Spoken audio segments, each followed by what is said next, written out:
কৃষ্ণ হরি বল। সুধী গৌর ভক্তমণ্ডলী, সকল ভক্তবৃন্দের শ্রীচরণে জানাই শতকোটি দণ্ডবত প্রণাম, ভক্তি গ্রহণ করবেন। হরে কৃষ্ণ। আজকে আমরা আস্বাদন করব শ্রীমদ্ ভাগবতের প্রথম স্কন্ধের 16 অধ্যায়ে কিভাবে পরীক্ষিত মহারাজ কলিযুগের সম্মুখীন হয়েছিলেন। তো সর্বপ্রথম আমার একটি ছোট্ট অনুরোধ, আপনারা সম্পূর্ণ ভিডিওটি শ্রবণ করবেন এবং পরবর্তী কৃষ্ণ সম্বন্ধীয় ভিডিও পেতে চ্যানেলটিকে সাবস্ক্রাইব করবেন। হরে কৃষ্ণ। আদর্শ রাজা হিসাবে পরীক্ষিত মহারাজের কর্তৃক কলিকে তিনি দণ্ড প্রদান করেছিলেন।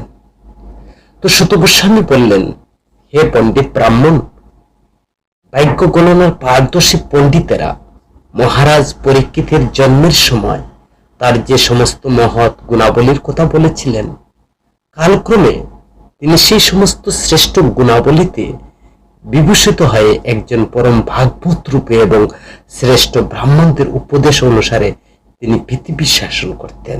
মহারাজ পরীক্ষিতের রাজত্ব।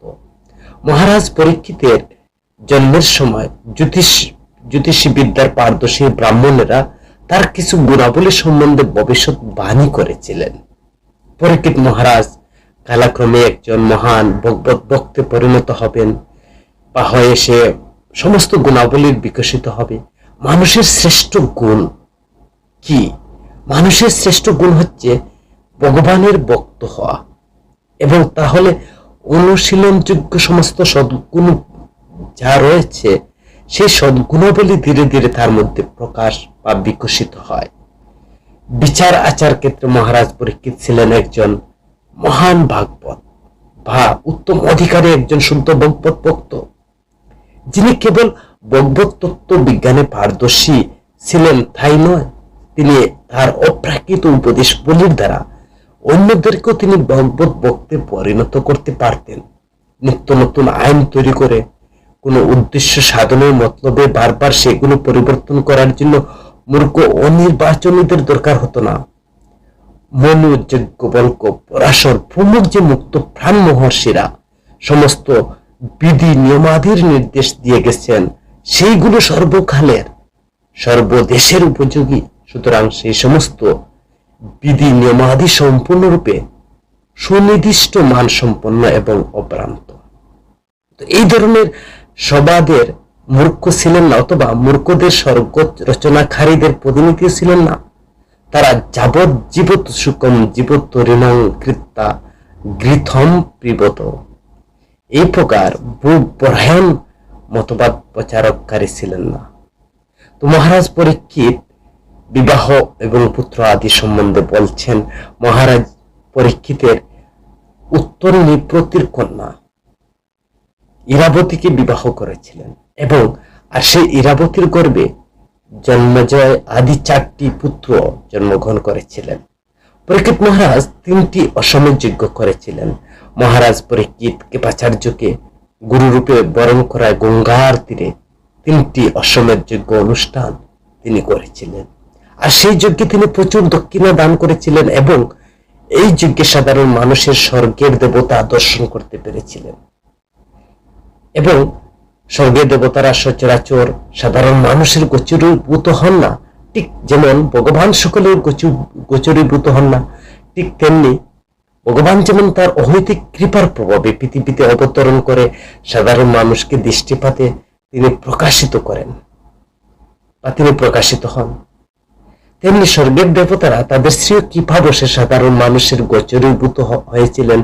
ঠিক পরীক্ষিত মহারাজের প্রভাবে দেবতারা দৃষ্টিপাতে প্রকাশিত হয়েছিল। যেমন উদাহরণ হচ্ছে, মেঘ যেমন বাড়ি বর্ষণ করে, আর এই সমস্ত যজ্ঞের রাজারা তেমনি উদারভাবে দান করতেন। মেঘ হচ্ছে জলের রূপান্তর, অথবা বলা হয় যে পৃথিবীর জল মেঘে পরিণত। মহারাজ পরীক্ষিতের মতো রাজাকে সৎ গুণের নির্দেশ গ্রহণ করার প্রয়োজন হতো। গুরুকে অবশ্যই সদ্গুরু হতে হবে। আত্মতত্ত্ব জ্ঞান লাভের ইচ্ছুক মানুষের প্রকৃত সাফল্য লাভের জন্য অবশ্যই সদ্গুরুর আশ্রয় নিতে হবে। কলিকে দণ্ডদান। একসময় মহারাজ পরীক্ষিত যখন পৃথিবী জয় করতে বেরিয়ে গিয়েছিলেন, তখন তিনি দেখতে পান রাজবেশধারী এক শূদ্রাদন কলি একটি গাভী এবং বিশ্বকে ভাইয়ে আঘাত করছে। রাজা তৎক্ষণাৎ তাকে ধরে উপযুক্ত দণ্ড দান করতে তিনি তৎক্ষণাৎ উদ্যত হলেন। মহারাজ পরীক্ষিত নিজের মহিমা প্রচার করার জন্য পৃথিবী জয় করতে বেরেননি। তিনি বেরিয়েছিলেন ভগবানকে কেন্দ্র করে রাষ্ট্র যে পরিচালিত হচ্ছে কিনা তা দেখবার উদ্দেশ্যে তিনি বেরিয়েছিলেন। ভগবানের প্রতিনিধি হওয়ার ফলে রাজার কর্তব্য হচ্ছে যথাযথভাবে ভগবানের ইচ্ছাকে সম্পাদন করা বা ভগবানের ইচ্ছাকে প্রতিষ্ঠিত করা। আর মানব সভ্যতার উদ্দেশ্য হচ্ছে ব্রাহ্মণ্য সংস্কৃতির প্রগতিকে সাধন করা এবং তা করতে হলে গরক্ষা অবশ্যই কর্তব্য। তো শৌনক ঋষিদের প্রশ্ন ছিল যে শৌনক ঋষিরা জিজ্ঞাসা করেছিলেন যে শূদ্র অদম রাজবেশ ধারণ করে গাভীকে তার পদাঘাত করা সত্ত্বেও মহারাজ পরীক্ষিত কেন তাকে সামান্য দণ্ড দান করেছিলেন? এই সমস্ত ঘটনা যদিও কৃষ্ণ সম্বন্ধীয় হয়, তাহলে দয়া করে আপনি আমাদের কাছে তা বর্ণনা করুন। শৌনক ঋষিরা শত গোস্বামীর কাছে প্রশ্ন করছেন। জীবন অপচয়কারী অসৎ আলাপ নিষ্প্রয়োজন। ভাগবতের প্রথম স্কন্ধের 16 অধ্যায় 6 নং শ্লোকে বলছেন যে জীবন যাহাতে অপচয় হয় সেই অসৎ বাক্য আলাপ কোনো প্রয়োজন নেই। ভগবত ভক্তরা কি করে?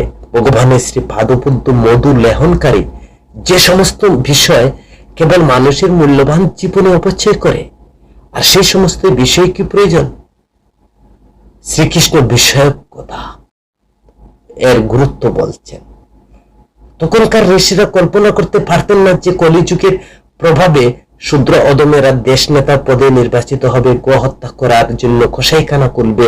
এক প্রতারক গাভী নির্যাতনকারী শূদ্রকে কথা শুনতে মহর্ষিদের মোটেই আগ্রহ ছিল না।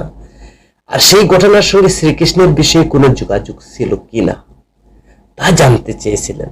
কেবল শ্রীকৃষ্ণ বিষয়ে কথা শুনতে আগ্রহী ছিলেন, কারণ শ্রীকৃষ্ণের সঙ্গে সম্পর্কিত কথাই সকলে হচ্ছে শ্রাবণীয় এবং বজনীয়। শ্রীকৃষ্ণ সম্পর্কে সবকিছুই তা যাই হোক না কেন পবিত্র হওয়া যায়।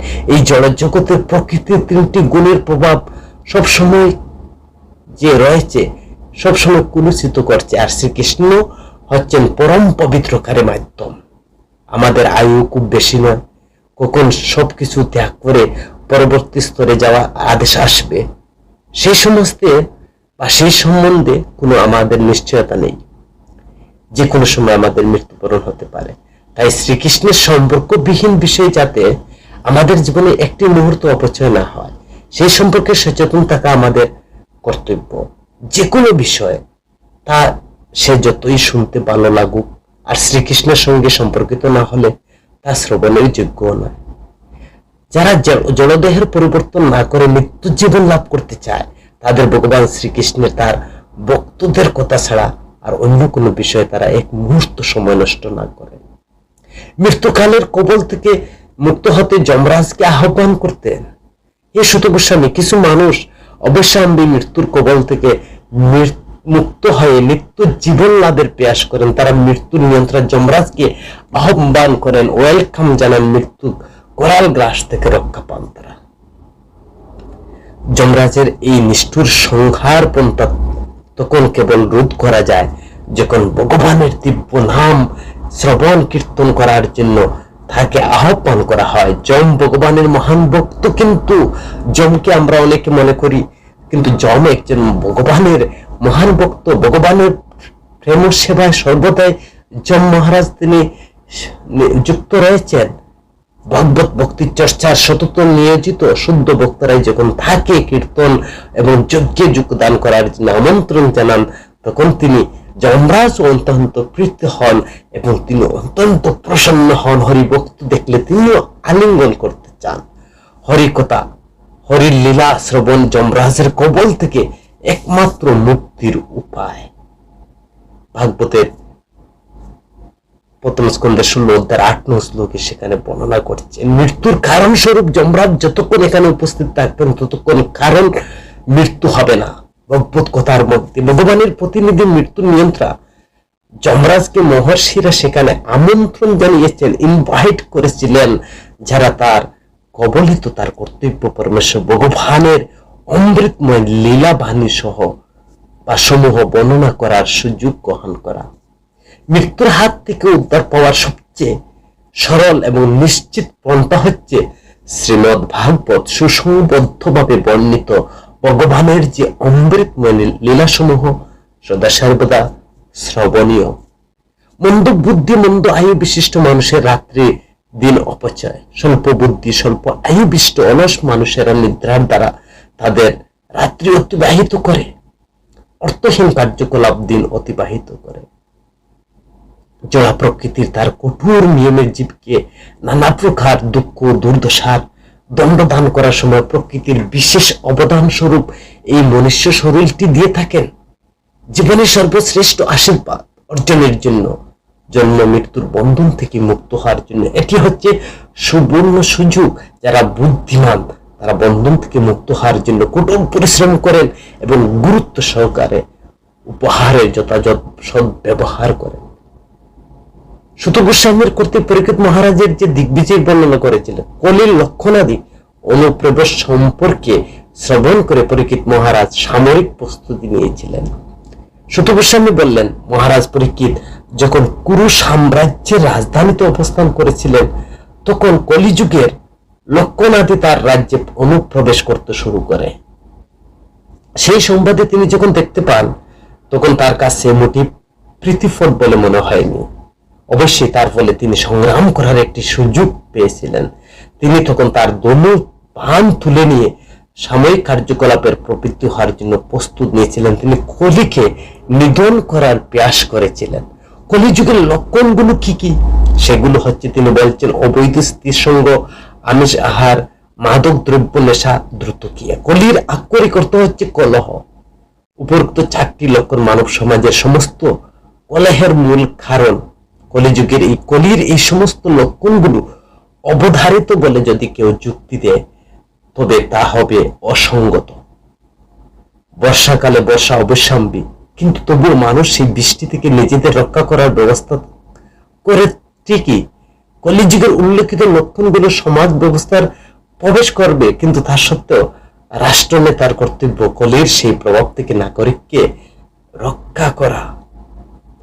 সাময়িক শয্যায় সজ্জিত পরীক্ষিত দিগ্বিজয়ের উদ্দেশ্যে যখন যাত্রা করলেন, রথী অশ্বারোহী গজ পদাতিক সৈন্য পরিবৃত্ত হয়ে কৃষ্ণবর্ণ অশ্ব চালিত করে সিংহ চিহ্নিত দবজা শোভিত রথে চড়ে দিগ্বিজয়ের উদ্দেশ্যে নগরী তিনি বাহির হলেন। মহারাজ পরীক্ষিত ভদ্রাস্য, কেতুমাল, ভারত, উত্তর কুরু, ঝাঙ্গল, কিমপুরুষে ইত্যাদি পৃথিবীর সমস্ত অংশ বর্ষ জয় করে সেই সমস্ত দেশের শাসকদের কাছ থেকে তিনি উপর টৌকনাদি আদায় করেছিলেন। সর্বত্র পাণ্ডবদের কৃষ্ণ ভক্তির মহাত্মা, যিনি মাতৃগর্ভে নিজের পরিত্রাণের কথা শ্রবণ করেন। রাজা যেখানে গিয়েছিলেন সেখানে তার মহান ভগবত ভক্ত পূর্বপুরুষদের এবং শ্রীকৃষ্ণের মাহাত্ম্য শ্রবণ করেছিলেন। তিনি নিজে কিভাবে অশ্বত্থমার অস্ত্রের প্রচন্ড তেজ রাশি থেকে রক্ষা পেয়েছিলেন সে কথাও শ্রবণ করেছিলেন। লোকে তার কাছে বিঞ্চি বা পৃথার বংশধর কেশবের প্রতি গভীর যে স্নেহ ভালোবাসা ভক্তির কথা বলতো। লোকে যেখানে যেতেন মহারাজ তার পূর্বপুরুষদের মহিমার কথা, তার জন্মের মহিমার কথা শ্রবণ করতে পেতেন। এই প্রকার মহিমা কীর্তনকারীদের প্রতি অত্যন্ত প্রসন্ন হয়ে মহারাজ তিনি গভীরভাবে তৃপ্তি সহকারে তার চক্ষুদয় উন্মিলিত করেছিলেন। মহাবদান্যতার সহকারে তাদের প্রতি তিনি মূল্যবান কণ্ঠহার বসনও দান করেছিলেন। আর সেই স্বাগত বন্দনার মূল বিষয় ছিল শ্রীকৃষ্ণ। শ্রীকৃষ্ণ মানেই শ্রীকৃষ্ণ। তার নিত্য ভক্তগণ ঠিক যেমন রাজার মানে রাজা, অন্তরঙ্গের পার্শ্বদগণ। পাণ্ডবদের প্রতি শ্রীকৃষ্ণের যে অহৈতুকী কৃপা ছিল। তো মহারাজ পরীক্ষিত শুনেছিলেন যে ভগবান শ্রীকৃষ্ণ বিষ্ণু, যিনি সারা জগতের মান্য, তিনি অহৈতুক কৃপা বসে তার প্রিয় পাণ্ডু পুত্রদের সারথ্য বরণ করেছিলেন, দৈত্য করেছিলেন, সম্মুখ রূপে তাদের সহচর হয়েছিলেন, রাত্রে উন্মুক্ত তরবারের হস্তে তাদের প্রহরী হয়েছিলেন, ইচ্ছা অনুসারে তাদের নানা প্রকার সেবা করেছিলেন। কনিষ্ঠ বার্তা রূপে তিনি সেখানে তার প্রণতি নিবেদন করেছিলেন, তার নির্দেশ পালন করেছিলেন। তা শুনে মহারাজ পরীক্ষিত ভগবানের শ্রী পাদপদ্মে তার ভক্তিতে আপ্লুত হয়ে তিনি অভিভূত হয়েছিলেন। ভক্তের সঙ্গে ভগবানের যে আদান প্রদান, শুদ্ধ ভক্তের সঙ্গে ভগবানের ভাবের আদান প্রদান উপলব্ধি করার মাধ্যমে অনায়াসে এই জড়জগৎ বন্ধন থেকে মুক্তি লাভ করা যায়। ভক্তর সঙ্গে ভগবানের এই যে আদান প্রদান সাধারণ মানুষের আচার বলে মনে হতো। তত্ত্বগতভাবে যিনি তার মর্ম উপলব্ধি করেন তিনি তৎক্ষণাৎ ভগবদ্ধামে ফিরে যাওয়ার যোগ্যতা অর্জন করেন। শ্রেয় পূর্বপুরুষদের সুকৃতির কথা শ্রবণ করে চিন্তন করে মহারাজ পরীক্ষিত দিন যাপন করেন। মহারাজ পরীক্ষিত পূর্বপুরুষদের যে সুকৃতির বিষয় কথা শ্রবণ করে দিন যাপন করেছিলেন, অতিশয় আশ্চর্য হয়ে তিনি দিনের পর দিন তার চিন্তায় তিনি মগ্ন হয়েছিলেন। তখন কি ঘটেছিল এখন আপনারা এই কথা শ্রবণ করুন। গাভীরূপী দরিদ্রীর কাছে বিশ্বরূপী ধর্মের প্রশ্ন ছিল সেটা। তো বিষণ্ণ গাভীরূপী দরিদ্রী মাতার কাছে বিশ্বরূপী ধর্মরাজের প্রশ্ন। ধর্মনীতি রক্ষা ধর্মরাজ একটি বিশ্বের রূপ ধারণ করে ইতস্তত বিচরণ করেছিল। আর তখন দেখা হয়েছিল গাভীরূপী দরিদ্রী মাতার সাথে। বৎসহারা গোমাতার মতো বিষণ্ণ হয়েছিলেন। তার চোখে ছিল অশ্রুধারা, দেহের সৌন্দর্য হারিয়ে গিয়েছিল।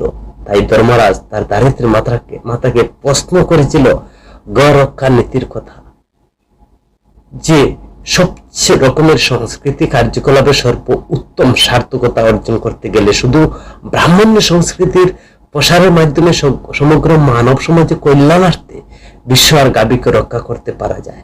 আর এই ধরনের সংস্কৃতি প্রগতির মাধ্যমে সমাজের নীতিবোধ যথাযথ অক্ষুণ্ণ রাখা যায়। ফলে অযথা ব্যর্থ প্রচেষ্টা ছাড়া শান্তি সমৃদ্ধি অর্জন করা চলে। তো আপনাকে কেন দুঃখ ছায়াগ্রস্ত মনে হচ্ছে? আপনি কি অন্তরে কোনো আদি বেদিতে কষ্ট পাচ্ছেন, কিংবা কোনো আত্মীয় বন্ধুর দূরে চলে গেছে তার কথা ভাবছেন? আমার 3টি পা আমি হারিয়ে ফেলেছি, আমি একটি মাত্র এই প্রশ্নগুলো তিনি করছেন যে পায়ে দাঁড়িয়েছি, আমার এইরকম অবস্থা দেখে আপনি কি দুঃখ পাচ্ছেন? কিংবা যারা বিধি অমান্যকারী, মাংস বক্ষণকারী শূদ্র, এরপর তারা আমাকে গ্রাস করে আপনি কি নির্ধারণ হচ্ছেন? অথবা বর্তমানে কোনো যজ্ঞাদি অনুষ্ঠান হয় না বলে দেবতাদের উদ্দেশ্যে, তো এইভাবে তিনি বেশ কয়েকটি ভগবানের যে তিনি প্রশ্ন করেছিলেন। তো কলিযুগের বিশেষ একটি লক্ষণ হলো কোন পরিবার গোষ্ঠী এখনই একসাথে বসবাস করার সৌভাগ্য পায় না। গহত্যা একটি বিরাট অধঃপতন। কলিযুগের অগ্রগতির সঙ্গে সঙ্গে আয়ু, দয়া, স্মৃতি, ধর্মনীতি, বিশেষ করে এই 4টি জিনিস ক্রমশ কমতে থাকে। কলিযুগের অগ্রগতির সঙ্গে সঙ্গে আয়ু, দয়া, স্মৃতি এগুলো হ্রাস পেতে থাকে। পরম পুরুষোত্তম ভগবান যথাযথভাবে বিশ্বাস পোষণের অনুপাতে মানব জাতির বিভিন্ন শ্রেণী স্তর রয়েছে। তো এইভাবে মানবিক সহজাত প্রবৃত্তির অবনতির সূচনা, শ্লেচ্ছদের এবং চণ্ডাল জীবন ধারণা হচ্ছে মানবিক অধঃপতনের শেষ কথা। এই জড়জগৎ একটি কারাগার, দেবতা হচ্ছেন পরমেশ্বর ভগবানের দাস, আর কারাগারটি যথাযথভাবে তারা রক্ষণাবেক্ষণ করেন। কলিযুগের অবনতি সম্পর্কে সেখানে বলছেন যে মানব সমাজের সার্বিক কল্যাণের পক্ষে অহিতকর কলিযুগের কয়েকটি লক্ষণাদি। তখন দিনে অজামিলের মতো কুরঙ্গের শিকার একজন মাত্র হয়েছিল। কলিযুগ নিরীহ বেচারী ছাত্রছাত্রী কতজনের তো বিভিন্ন সিনেমার শিকার হচ্ছে প্রতিদিন। আর যে সিনেমা মানুষকে আকর্ষণ করে শুধু তার খারাপ দিকে অধঃপাতিত করছে। পরমেশ্বর ভগবানের কার্যকলাপের মধ্যে মুখ্যদান বিষয়ক লীলা থাকে।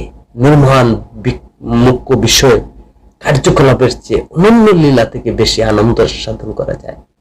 শ্রীজীব গোস্বামী এবং চক্রবর্তী বিশ্বনাথ ঠাকুর তারা নির্মহান বিলম্বিত থানি শব্দটি ব্যবহার করেছিলেন। ধরনের কর্তৃক ভগবত বিরহের দুঃখের বর্ণনা করছেন, কলির প্রভাব সম্বন্ধে সুখ করছেন। দরিদ্রী মাতা গাভীর রূপধারী তিনি যমরাজকে বিশ্বরূপধারী উত্তর দিলেন যে হে ধর্মরাজ, আমার কাছে যা কিছু জানতে চেয়েছেন আর সবই আপনি নিশ্চয় জানেন, আর এই প্রশ্নের উত্তর আমি দেওয়ার চেষ্টা করব। একদা আপনি 4টি পদের উপর অধিষ্ঠিত ছিলেন। পরমেশ্বর ভগবানের কৃপায় সারা বিশ্ব ব্রহ্মাণ্ড সুখ বর্ধন করেছিলেন। তো ভগবানের 40টি দিব্য গুণাবলীর কথা, তার মধ্যে অধিষ্ঠিত হয়েছে সত্যবাদিতা, সুচিতা, অন্যের দুঃখে অসহনশীলতা, ক্রোধ সংযমের দক্ষতা, ক্ষমতা, অল্পে তুষ্টি, ঋজুতা, মনের অচঞ্চলতা, বাহ্যিক ইন্দ্রিয়ের সংযম, কর্তব্য অকর্তব্যের দায়িত্ব জ্ঞান, সাম্য ভাব, সহনশীলতা, শত্রু মিত্র ভেদাভেদ, শূন্য বিশ্বসতা, জ্ঞান ইন্দ্রিয়। তো এইভাবে 40টি গুণের কথা বলছেন ধরিত্রী মাতা।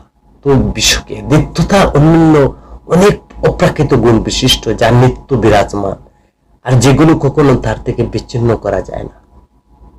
ভগবান শ্রীকৃষ্ণ এই পৃথিবীর বুকে এখনো অপ্রাকৃত লীলা সংবরণ করেছেন, আর তার অপকট কালে কলির যুগে সর্বত্র তার যে প্রভাব বিস্তার করছেন, তার পরিস্থিতি লক্ষ্য করে তিনি বলছেন, আমি দুঃখিত হচ্ছি। ভগবানের শ্রীকৃষ্ণের অপ্রাকৃত গুণাবলী পৃথিবীর চূর্ণ বিচ্ছিন্ন করে দুলহায় পরিণত করে পরে ধূলিকণার অণু পরমাণুগুলোর গণনা করা যায় যদি সম্ভব হয়, তবু পরমেশ্বর ভগবানের অতলান্ত অপ্রাকৃত গুণ বৈশিষ্ট্য রাজির অনুমান করা কখনো সম্ভব নয়।